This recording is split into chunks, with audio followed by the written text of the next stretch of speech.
They are soft-spoken, yet effective leaders, and they are guiding the education of our children in the Akron Public Schools and the Canton City Schools. Meet Adrian Allison and David James next on NewsNite.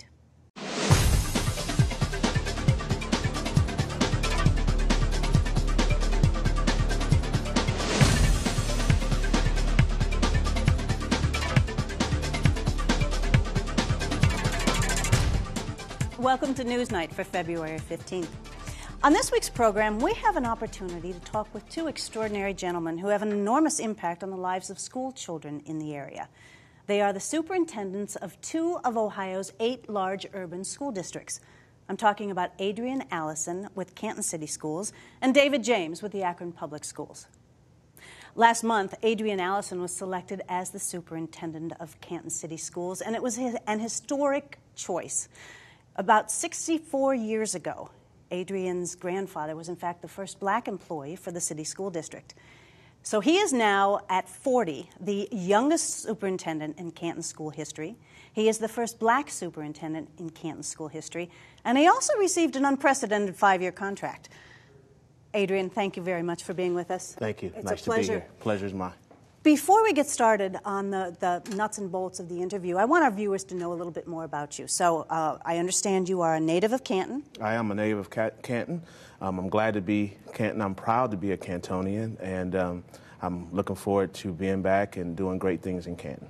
You graduated from Canton McKinley High School? I did, Canton McKinley. You were captain of the football team? Captain of the football team, and a National Honor Society member, by the way. Very good, okay. Then you went to college at Baldwin-Wallace. What did you study? In Baldwin-Wallace, I studied pre-law and sociology, and I was also a football player there, also an All-American ball player there. Oh, congratulations. Thank you. Do you miss football? I do. I talk about it in present tense, unfortunately, but it's been about 20 years since I put a helmet on, so. After you graduated from Baldwin-Wallace, you did go to law school. I did. I went to Case Western Law School. Worked for a time at the Attorney General's office, and I understand he was the one who steered you to education. He did. When I went to the Attorney General's office, I was not sure what kind of law I was going to practice, and I was placed in the education section. And the Attorney General, Betty Montgomery at the time was the Attorney General, came and specifically told me, we placed you here for a reason, and now I guess I know the reason. You know the reason why, Exactly. Absolutely. Well, you were with the Canton Schools at one point, if I'm not mistaken. That's correct. Before this. That's correct. I was Director of School Improvement. After spending 10 years at the Ohio Department of Education, I came back to Canton as the Director of School Improvement, and then had an opportunity to go back as an associate superintendent under a new state chief, and then Chris Smith lured me back. How did you meet Chris Smith? Chris Smith, first I knew Chris Smith off and on because he was a superintendent of a neighboring district in Canton City. He was playing local, and so we would have occasion to speak. But then he came over right before I left and went back to Columbus as our curriculum director. So we had a few months to work together and had to establish a relationship. And from there, we clicked, and I was really excited that he offered me the opportunity to come back. Well, you came back last May. That's correct. As assistant superintendent. That's correct. And you are the 3rd superintendent in a year for Canton City Schools, following the resignation of Michelle Evans. That's right. And then the untimely death of Chris last November. Yes. Is that one of the reasons why the board extended to you a 5-year contract? I think so. I think at some point the board wanted the stability in the district. There are a lot, and when we'll talk about a lot of the state policies and federal policies that are coming down on education, and it's important that we have stable leadership in the district to maneuver us through those policies, make sure we come out on top. And so I think that was the reason why the board made that decision. So you're back in the Canton area. Your wife is also an administrator with the Canton Schools. She is. And you're raising your 2 daughters here. What's it like to be back? It's great to be back. Our kids are both Canton City School attendees. They are adjusting nicely. My wife is doing a great job in her position. Again, Chris actually lured us both back because she's highly skilled in what she does, and she does a lot of the non-academic barrier work. And we're glad to be home with family and friends, and also to help our native town. I'm correct, am I not? You were not a teacher. You were never a classroom teacher. That's correct. So is that an advantage or a disadvantage for you as superintendent? It's a great question. I look at myself as a leader. I've been trained by many high-level policymakers. As a matter of fact, I've worked for 4 state chiefs. One is in Massachusetts, 3 state chiefs here in Ohio. I am also a good listener. And so what I'm able to do is listen to teachers, listen to people around me, and help make good decisions based off of my knowledge. Now, Canton is the largest school district in Stark County. That's correct. You have almost 10,000 students, That's if I'm correct. not mistaken.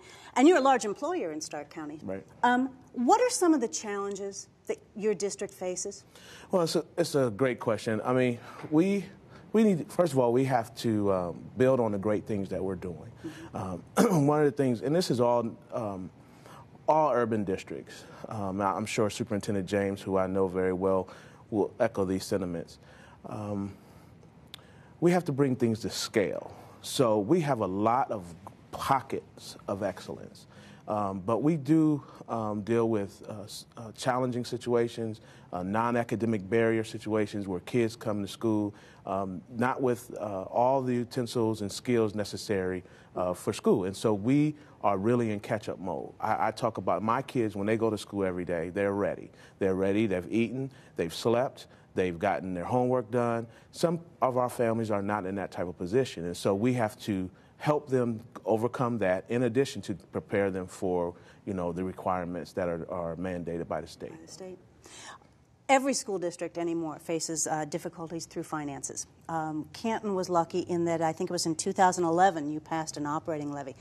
How long is that money going to last for you before you have to go back to the voters for another infusion of cash? Well, first of all, we are thankful to the people of Canton for passing that levy. It did put us in a pretty good situation right now. Again, finances is always a challenge for any school district, and with the recent governor's proposal, we'll have to see how that plays out. So we hope, I don't want to make an exact commitment to it, but we thank the Canton voters for allowing us the opportunity to continue to do the best job we can for their students. One of the things coming down the road for every school district in Ohio is something called the 3rd grade reading guarantee. How will that impact what is going on in Canton schools? How will you prepare for that? Well, that's a great question. First of all, I'm not in favor of the policy. I think the policy is on its surface and in its application puts urban districts at a disadvantage. Again, when we talk about the non-academic barriers that students face when they come into school, for example, pre-K education. That is a key to success when you want a child to get to 3rd grade and be successful. And so we need to overcome that. Now, all that being said, we are making extreme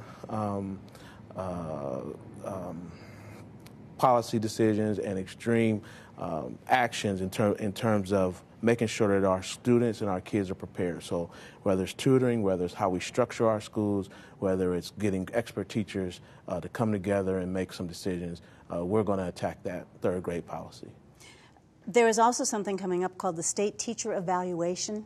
You know, yes. Are you working on that in any way, shape, or form? Yes. As a matter of fact, I think last week we spent 3 days, 3 full days, training our principals and administrators and a group of teachers to go through the Ohio teacher evaluation framework for us to all understand what a good evaluation is. All of us have gone through it, and we'll be working diligently to make sure that we can both comply with that and do what's right by students and teachers to make sure that we have highly effective teachers in the classroom. Well, I know Canton is ranked in the continuous improvement area on the state report cards. Right. Your test scores are starting to go up. Your graduation rates are starting to go up. How do you ensure that those figures continue to climb? Well, first of all, we have to continue to get better. And part of that means that we have to surround our teachers with the type of professional development that they need, give them the opportunity to be the great professionals that they are, learn their craft, master their craft, and then come alongside them and support them. We'll also need to structure ourselves so that they are in the best position to be successful. Recently, Governor Kasich, as you alluded to, released his education spending plan. And first of all, I want to ask, have you done the number crunching? Do you know yet how Canton is going to fare? Well, we've seen the information that has come out from the governor's office. We've seen some figures that right now seem like we're going to get more money.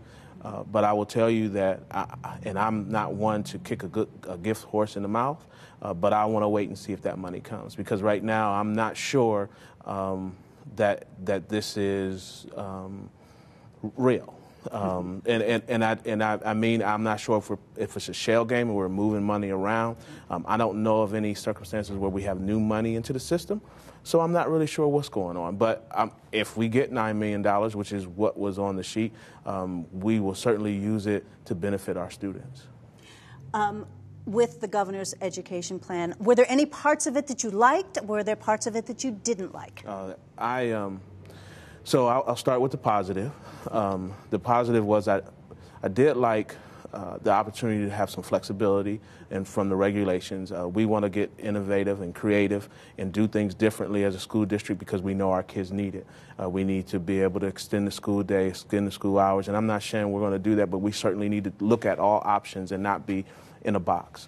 Obviously, as an urban district, when you give more money to vouchers and community schools and to private schools, that is not something that I'm in favor of. I think that it's an opportunity to really undermine the urban district. However, we will get better, and so we will work to attract our families, to give our families what they need to say, you know, stay here in Canton City Schools because we can do a great job educating you.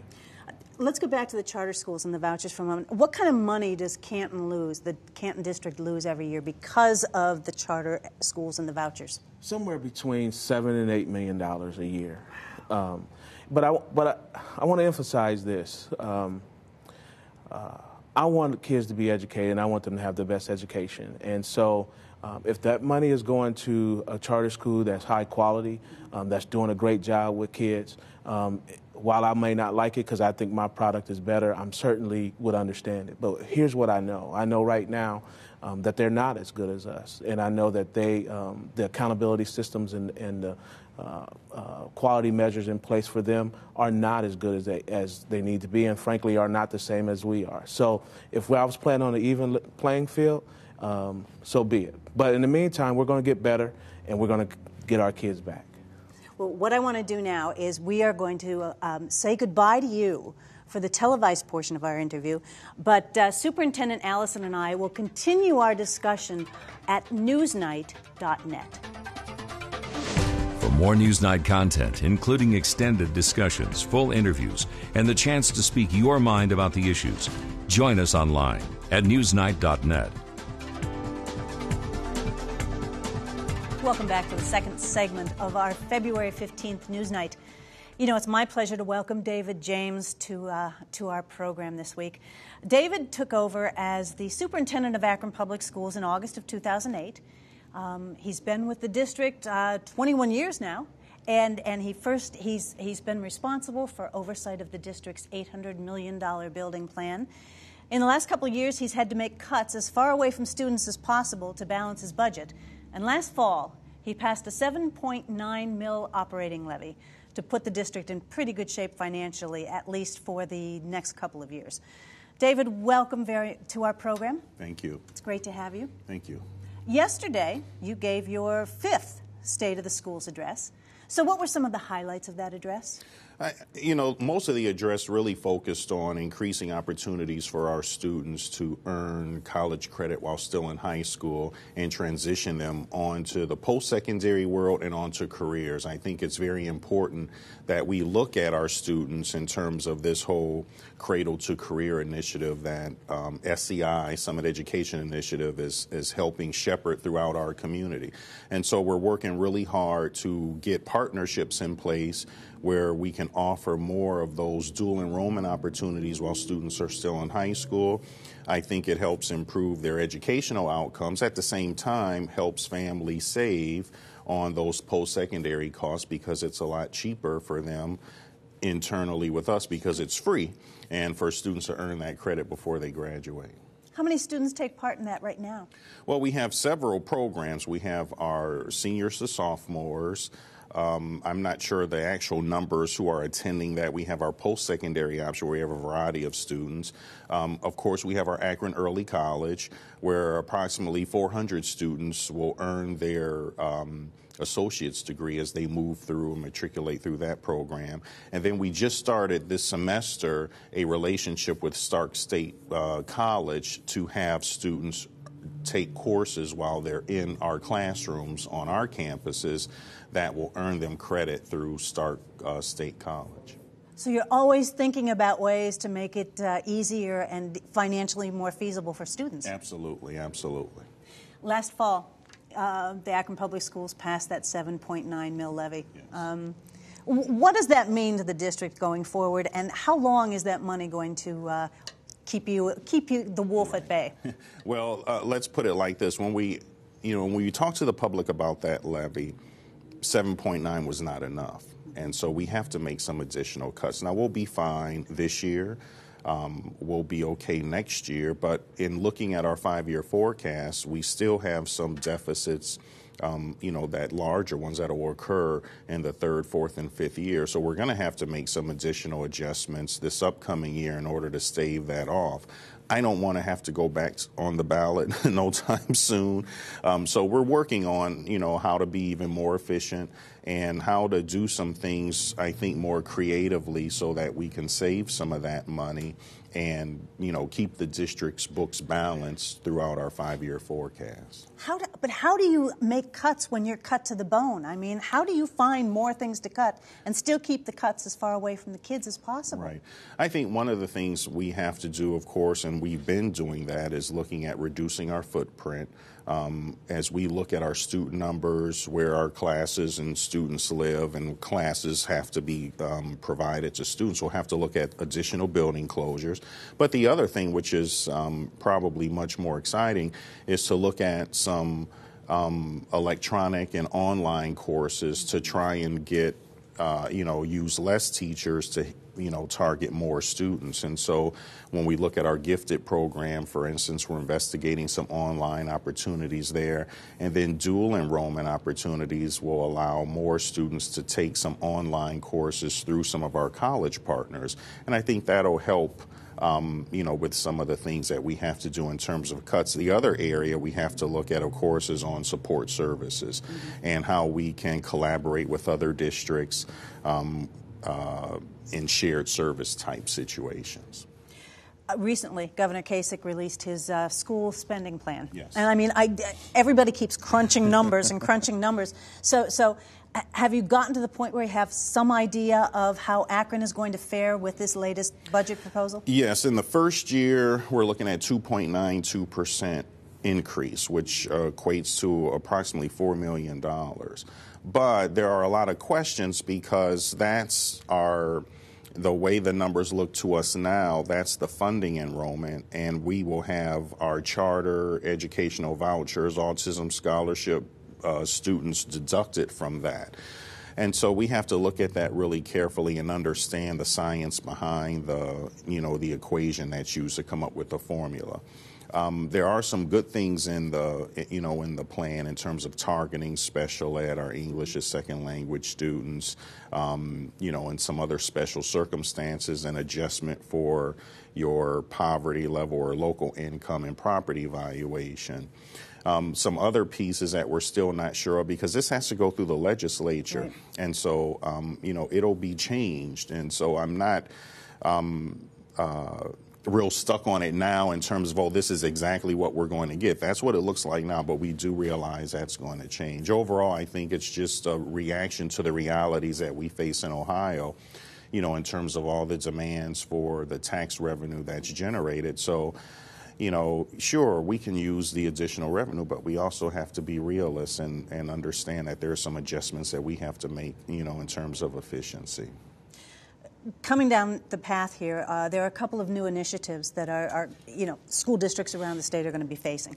One, and I want to ask you about 3 of them in particular. Yes. One is the change to Common Core standards, right, and the new testing. How are you preparing for that? Because as an urban district, there are disadvantages. Sometimes the kids come to school without the technological background, like Adrian Allison was telling us, that maybe some of the suburban districts have. How can you guys deal with that? Right.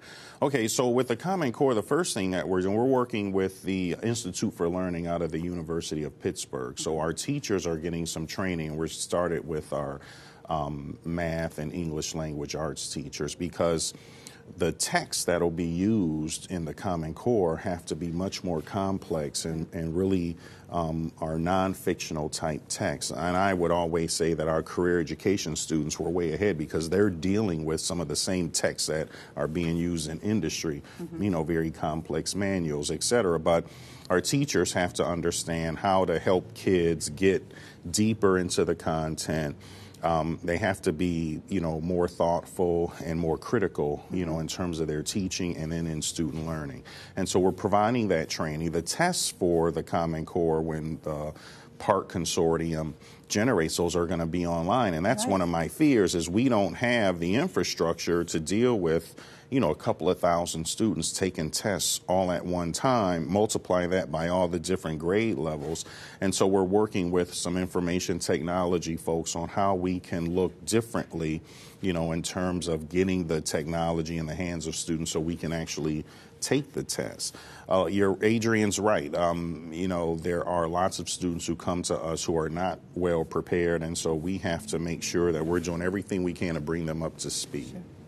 There's also the third grade reading guarantee. Yes. You know, and as wonderful and ambitious as it sounds, it's an unfunded mandate in a lot of respects, is it not? Yes and no. I mean, you know, that is our job. I mean, we have to make sure that our students are prepared. And there's a lot of research that says, you know, where a child is at third grade can be a predictor of where they're going to be later in life. So in the district, we've already have programs like Akron Reads, where we have tutors come in, very successful program. We'll be, you know, honing that program to look really at second and third graders. We also have a program where we provided tutors to our students, grades K, 1, and 2, to help them with their reading. So some of those things we've been doing, I think we need to research more the fidelity piece to make sure that it is impactful and can help the kids. How about the state teacher evaluation program that's going to be coming up? Right. We're working with Akron Education Association. We're a race to the top district, so we have been working on a pilot for 20 of our buildings, and have really, I think, done a good job of understanding what the requirements are and coming up with the, you know, student learning objectives that are going to be part of that evaluation. You know, 50% of that evaluation is going to be student achievement data. And so we're working with the association collaboratively to come up with that, you know, with the model that we have to follow on that. The big challenge is going to be for our principals, unfortunately, because they have some, in the high schools, that's a lot of people that they're going to have to observe and complete evaluations for. On top of the regular job. Exactly, exactly. So we'll have to look at maybe providing them some assistance in trying to get through all those evaluations. You for years prior to becoming superintendent, you were in charge of the $800 million building Yes. plan. So I want to ask you what the status of it is now, particularly because during the course of the years, as you alluded to, you've lost some students. Right. The population's numbers have declined. So where is that program right now? If I remember correctly, 25 or 26 buildings completed. You know, we've opened up our Buchtel Community Learning Center. We are currently under construction at Cyberling and Hatton, and one other building, and Paul Flesher's going to kill me for not remembering, King, I'm sorry. And then we have Firestone Litchfield in design, and then Harris is in design. So we'll have our other high schools that we'll need to complete: North, Ellett, Kenmore, and Garfield, Kent Middle School, Miller South, and then a few elementary. So it's progressing, but we've shrunk sizes of buildings. We've combined buildings and closed buildings. So we are really trying to right size as we go through. I want to ask you about arming teachers in school, given the events at Sandy Hook Elementary School. In December, there has been some talk about arming personnel. What is the district's position on that? I don't think the district has taken a formal position. I'm certainly against it because, as business manager, I had to be concerned about our insurance policy and liability.